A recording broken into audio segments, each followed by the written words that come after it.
ठीक है, जरूरत से होती है परंतु आप भी उसको अपग्रेड कर सकते हैं, आप उसको अपग्रेड कर सकते हैं। ऐसी कोई चीज नहीं है कि वो कहते हैं सब जन्म से ही मैं तो कुछ था, ऐसा कुछ चाहिए वो गलत होती है। दूसरा होता है आपका वेदनशीलता, ठीक है, इमोशनल क्वेश्चन इसको बोलते हैं। तो वेदनशीलता क्या होती है?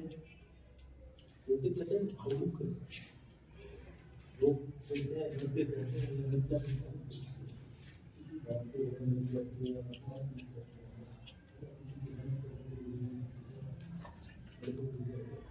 हो या कोई सिचुएशन हो, तो आपको क्या करना है? सबसे पहले उसके पास जाके उसके शोल्डर के ऊपर टैप करना है। क्या आप ठीक हो? क्या आप ठीक हो? हल्के से टैप नहीं करना, आपको थोड़ा हार्डली टैप करना है। क्या पता है कि एक्सीडेंट हुआ है तो वो बेहोश हो गया हो, नींद में चला गया हो।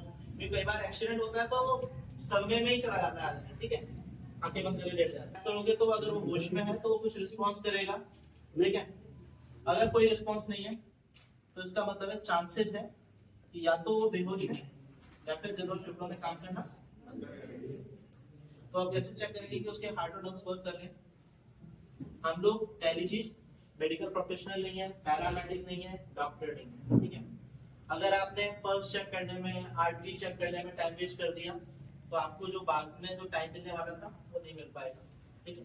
क्योंकि अगर उसके हार्ट और लंग्स काम करना बंद कर चुके हैं तो आपके पास सिर्फ 3 मिनट का टाइम है उनको वापस अगर क्योंकि काम करना बंद कर देंगे तो ब्रेन तक ऑक्सीजन नहीं मिल रही है और आपके पास 3 मिनट का टाइम है ब्रेन को वापस ऑक्सीजन पहुंचाने का, क्योंकि अगर आपने ज्यादा टाइम ले लिया तो ब्रेन काम करना बंद कर देगा, ठीक है। तो आप कैसे चेक करेंगे? सबसे इजी मेथड है, हल्का से कपड़ा हटाओ, पेट ऊपर नीचे हो रहा है। अगर पेट ऊपर नीचे हो रहा है इसका मतलब है वो बेहोश है। कभी भी बेहोश बोलते हुए, आंखें झपकाते हुए विक्टिम को कभी भी आपको कंप्रेशन नहीं देना है, सीपीआर नहीं देना है, सीओएलएस नहीं देना है, क्योंकि अगर आपने वो दिया तो आप उसके डेथ के जो चांसेस हैं वो बढ़ा दोगे। कभी भी ऐसे पर्सन को नहीं देना, ठीक है। और कभी भी जो कंप्रेशन दिया जाता है वो बेड पर रखकर, गद्दे पर रख के नहीं दिया जाता, सीढ़ियों पे रख के इस तरीके से नहीं दिया जाता। एक फ्लैट सरफेस हो, ठीक है, हार्ड फ्लैट सरफेस हो, उस पे रख के ही देना होता है। अब किस तरीके से देना है आपको? सबसे पहले इसकी बॉडी से बिल्कुल टच होके बैठना है, हाथों से बिल्कुल टच होके। आपने चेक कर लिया कि इसकी कोई रेस्पिरेशन नहीं है, कोई सांस नहीं चल रही है। सांस नहीं चल रही है इसका मतलब है दिल भी वर्क नहीं कर रही। ये हमारी स्टर्नम बोन है, ठीक है, यहाँ से लेकर के यहाँ तक आती है। इसके सेंटर में हमारा दिल है। सेंटर आइडेंटिफाई करने के लिए आपको लोकेशन, इसमें लोकेशन आपकी और पोजीशन सबसे इंपॉर्टेंट है। अगर आपने लोकेशन सही जगह नहीं रखी या फिर आपकी पोजीशन सही नहीं है, पोजीशन सही नहीं होगी तो आप जल्दी खुल जाओगे, लोकेशन सही नहीं है तो आपका प्रेशर सही जगह नहीं आएगा, ठीक है। ये स्टर्नम बोन है आपकी, ठीक है, और निपल्स को क्रॉस करते हुए इस तरीके से यहाँ पर प्रेशर देना है आपको। अब प्रेशर किससे देंगे, किस तरह देंगे? हाथों को इंटरलॉक किया आपने, हथेली के इस हिस्से को यहाँ पर रखना है, ठीक है। इस हिस्से से प्रेशर देना, पूरी हथेली से नहीं देना, इस हिस्से से प्रेशर देना। हाथों को इंटरलॉक किया, कोनिया सीधी होनी चाहिए और पूरा बॉडी वेट इसके ऊपर देना है। ऐसा नहीं कि आप इस तरीके से प्रेशर दे रहे हो, ठीक है। कोनिया सीधी होनी चाहिए और कोहनी से आपका प्रेशर नहीं आना चाहिए, ठीक है, पूरी बॉडी से प्रेशर आना चाहिए। क्योंकि अगर आप इस तरीके से प्रेशर दोगे ना तो आप है ना 10 सेकंड 10 बार भी प्रेशर पूरा नहीं दे पाओगे, ठीक है। तो इसलिए आपको पूरी बॉडी वेट से प्रेशर देना है, 1 सेकंड में 2 बार इस स्पीड से। और डेप्थ कितनी होनी चाहिए? 2 से 2.5 इंच की।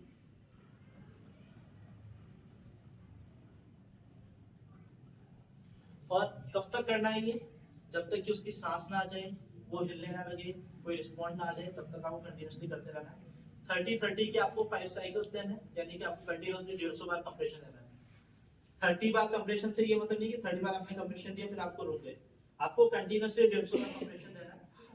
30-30 इजी होता है गिनना कंपैरेटिवली 150 बार, ठीक है, 150 टाइम्स। तो इसलिए आपको 30-30 आपको 5 साइकिल्स देना है। स्पीड आपकी 1 सेकंड में 2 बार आनी चाहिए। फिर आपको चेक करना है व्यक्ति बिना खांसा जीवदाने के लक्षण आए, अगर नहीं आए तो आपको कंटिन्यूअसली करते रहना है।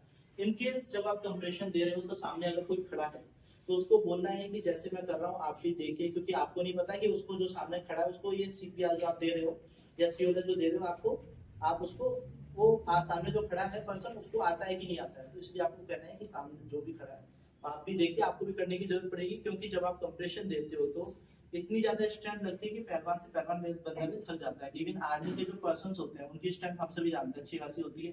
इवन अच्छा खासा वेट कैरी करके पहाड़ों पे चढ़ जाते हैं, कहीं मील्स चलने की जरूरत पड़ती है तब वो भी चल लेते हैं। बट वो लोग भी 4-5 मिनट से ज्यादा बार कंप्रेशन नहीं दे पाते। आप लोग कभी खुद ट्राई कर लीजिए, क्योंकि जब आप कंप्रेशन दोगे तो कितनी ज्यादा स्ट्रेंथ लगती है। ठीक है, तो अगर कोई खड़ा है तो उसको बोलिए कि जब आपके इस तरीके से जरूरत पड़ेगी आपकी, और जिस वक्त आप स्वाइप हो तो दूसरे पर्सन से स्वाइप हो रहे हो आप, तो आपको जो टाइमिंग पीरियड है वो मैक्स टू मैक्स 10 सेकंड से ज्यादा नहीं होना चाहिए। क्योंकि अगर आपने ज्यादा टाइम ले लिया तो होगा क्या कि अभी तक आपने जो कंप्रेशन दिया तो वेस्ट हो जाएगा और वर्क नहीं करेगा बाद में जो कंप्रेशन है। तो इसलिए आपको कंटिन्यूअसली करते रहना है तब तक कि वो एम्बुलेंस ना आ जाए, उसके सर्वाइवल रेट आपको दिखने लग जाए, तब तक आपको कंटिन्यूअसली करते रहना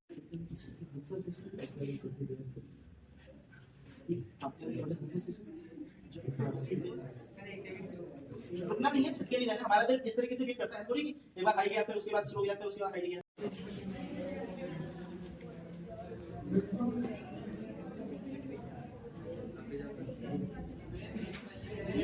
प्रेशर मैम हो 2 इंच का डेप्थ में।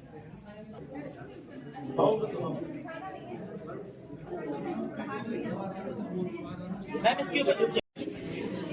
हाँ सही है सही है।